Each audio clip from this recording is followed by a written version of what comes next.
Sway! Badoosh! Do a barrel roll, man! Do a barrel roll! Hey, remember when I called this show the worst cartoon that's ever been made? I really do wish that this was still in, like, the top 20 or so of worst cartoons that I've ever seen. But it's not. I've seen way too much shit. Honestly, though, this is another one where I don't really know where to begin. This is one of the shows that I gave a review way back when, during my first Nickelodeon marathon, as it were. And, while it probably isn't as bad as I originally said, time has not treated the show very well. Oh, it was bad when it first came out, but Breadwinners has aged like a rotting corpse. The main characters are completely indistinguishable from each other. Two idiots making trouble for everyone around them. At least this time they actually have jobs, I will give them that. So on some level, they contribute to some kind of society. The reason why I don't know where to begin with this one is because I'm going to have a hard time talking about this show without repeating myself or everyone around me. These ducks, they look like frogs. There is no way around it. They look like frogs, and it would not be too much of an issue to fix. Just put some feathers at the end of their hands. Give them webbed feet instead of shoes. Or a cone for a beak. No, they gotta animate a bump for their butts instead, because that's what the show is all about. It's about butts. And I could see why they like to throw in photoshopped images of ducks and bread, because they can't draw ducks or bread. I get that it's some kind of stylistic thing, but it just crashes and burns. This show goes with a lot of video game references. You hear video game sound effects a lot. Even in the intro, they say to do a barrel roll. It really clashes with the show's style because the show doesn't have a style. What you'll notice if you look deeper into it is the actual frame rate of the show is terrible. The characters kind of move like characters did in retro video games from pose to pose, very jarringly, but because these characters are clearly not pixelated, it looks terrible. Like the show wasn't even finished. If I can be nice somewhere, I will say that this show has a really nice color palette. I like the greens and the blues that they've chosen, and it certainly helps the visual direction. These are some vibrant colors, but that's all the nice I have to say about this show, unfortunately. The show follows Badoosh and Sway Sway. There is no way I can get around this. Those sound like euphemisms for shit. I took a Badoosh this morning, and now it's starting to sway sway. That shouldn't fit in so well. It should not sound so accurately. I mean, it's better than, say, Pickle and Peanuts, where both names were slang for male genitalia, but this show is just trying way too hard to pander to kids. They use a lot of language to show that they're hip with the youngins. You know, language that no one has ever used before. You know, ever. Like, stroke that loaf.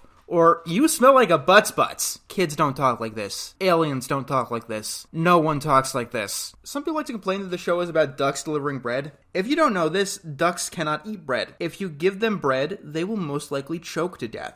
So don't do that. If you've been feeding ducks breadcrumbs, you probably shouldn't be. You know, unless they look anything like a Breadwinners duck. Then you'll be better off putting them out of their misery. But it's really not something worth complaining about. Chances are, if an animal has an association with some kind of food in cartoons, it will probably kill them in real life. Cats, for instance, in every single cartoon ever, it's shown that cats love milk. In real life, all cats are lactose intolerant. And the best thing that you can hope for in giving a cat milk is diarrhea. I can't repeat this enough. Do not give a cat milk. Carrots are actually pretty low on a rabbit's favorite food list. They'll probably starve if you gave them only carrots. They like leafy greens, like lettuce. And you catch way more mice with peanut butter than you do with cheese. And I guess that's also accurate about Food Fight, where the main character, Dex Dogtective, liked raisins. Dogs can't eat raisins. It will kill them. Raisins are as poison for dogs as chocolate is. So I don't get complaining about this aspect of Breadwinners, because in a very real sense, this is the only thing that Breadwinners has anything in common with an actual real cartoon. I was really harsh on Breadwinners when the show came out. I mean, back then I did over-exaggerate the anger towards shows. Like, I think the only show that ever actually put me in physical pain was The Problem Solvers, and it wasn't because of its poor quality or anything. It was because of the actual eye strain that show gave me. Keep in mind, I do hate this show. A lot. I don't think that this is the worst ever made. I've seen way too much since I've seen this. I mean, even Sanjay and Craig at this point, it's worse than Breadwinners. But let me be clear, I still do think that the show is horrendous. I still do think that the show is worse than Alan Gregory. If for anything that Alan Gregory lasted only 6 episodes and this one lasted for 70. Breadwinners is also aimed at kids, but in a sense, they're both on the same wavelength. Alan Gregory wanted to appeal to adults and he used every single pandering trope that it could. It took a look at what other popular shows were doing at the time, sanded off any sort of quality, and just used the tropes that they thought was hip with its audience. You got a lot of gay jokes in Alan Gregory because that was popular Sailor and Family Guy. And you got a lot of butt jokes and Breadwinners because SpongeBob had more than a few of them. The humor here is not only so basic, but it just drags on forever. It's one thing to have a joke that's not funny, it's another thing to just linger on it. And Breadwinners does it more often than not. I mentioned this show was #1 in the ratings back when it first came out, somewhat overdramatically, and I have to assume that that was just a marketing ploy. Not because the show is crap, but because it basically disappeared not too long after I reviewed it. I mean, when's the last time that you've ever heard of Breadwinners, even as an infamous cartoon? People will still talk about the Problem Solvers or even Planet Sheen. They don't talk about Breadwinners, because when you get past all of it, there really isn't much here. The characters are cutouts, and the premise isn't very interesting. Two guys doing a wacky fantasy job isn't something unique. You can get that experience watching Chowder. Then you got the magical genie friend. Still not much there. They got a rocket van. Well, so did Jimmy Neutron. And that's all they have to sell you. And when all a show has to sell you is things you already have, why buy? The world of Breadwinners wants for a lot of creativity too. The show takes place in like this duck pond planet called Pangea, but there really is no meaning difference between it and reality. I know that they mine for bread and not gold in the mines, but it's still a mine with nothing fantastical about it. You can go to mines in the real world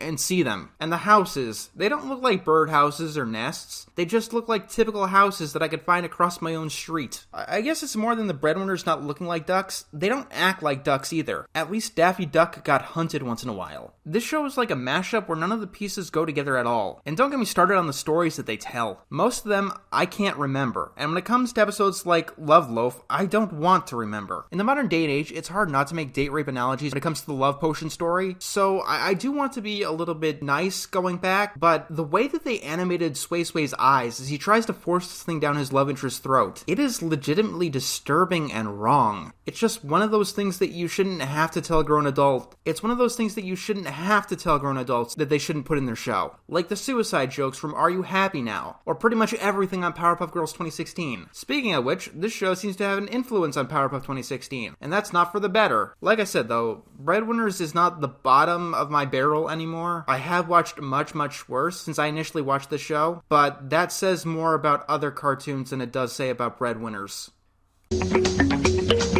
Next on Nickelodeon.